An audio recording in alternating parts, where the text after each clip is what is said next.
This is my fourth tip on reading the Bible, and it is consider context. You see, sentences don't make sense entirely on their own. You can't open up a novel, just read one sentence and know what's going on. It's exactly the same with the Bible. We've got to think about the words that are around the words we're reading as well as the ones that we're reading. There's an old cliche that goes, if you take a text out of its context, all you're left with is a con. That's a little bit corny, but there's something in that. It's called proof texting, when we pick one verse out of the Bible and try and found our thinking or what we should do based on just that. We've always got to look at the words around what we're reading as well. We've always got to think about the context. When we're reading anything, we pay attention to what's before it and what's after it. It's the same in the Bible. We look at what's before it and what's after it.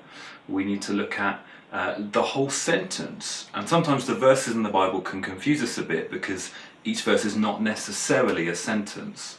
So read the whole sentence and try and make sense of it there. And then read what's around it, before and after it. And then think a bit bigger. What's the context of that paragraph? Or what's the writer trying to say in this particular section? What's the context of that whole book? What's going on and how does that fit together?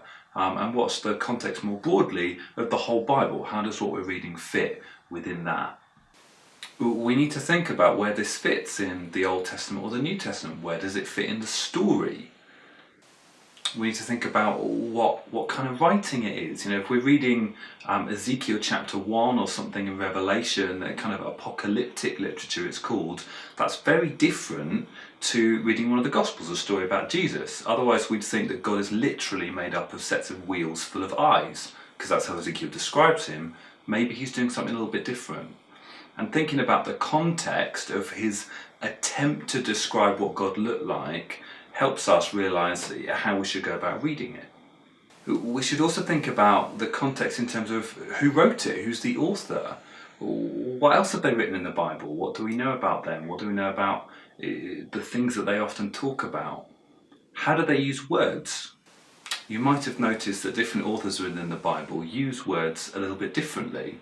And that can confuse us and make us think that something is a contradiction when it's not. For example, the way that Paul and James use the word justification to mean what seem to be slightly different things, which enables them to write sentences which look on the face of it like they're flat contradictions of each other.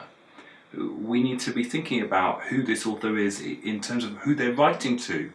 Often they'll tell us, particularly the letters in the New Testament, which is a large portion of the New Testament, and some of the Gospels, start off by telling us who they're written to, and so what purpose they're being written for. And that can really help us as we're reading it. That's context for us to understand what the author's trying to say. We need to think about the context in terms of the culture that's being written to, the time and the place that it's being written in. Now, most of us are not experts on first century Near East or the ancient Near East for the Old Testament. So we have to rely on experts to tell us this, and it's not everything. People are still people, and so actually we can understand an awful lot of the Bible without knowing that much about the culture, but it can help us. And it is worth, particularly if something seems a little bit odd, worth going to some of those experts to find out whether or not anything about the culture would inform what it is that we're reading. So remember, when you're reading the Bible, nothing stands alone. Just like any other book you'd read, no sentence stands entirely on its own. It's always in a context. The Bible is not a book of kind of witty or clever proverbs. I mean, even the book of Proverbs is not just a set of sentences. There's a context to it. It's being written for a specific purpose. It's got a specific structure that we're supposed to understand, and in fact that the writer tells us about as we open it up. Always consider context.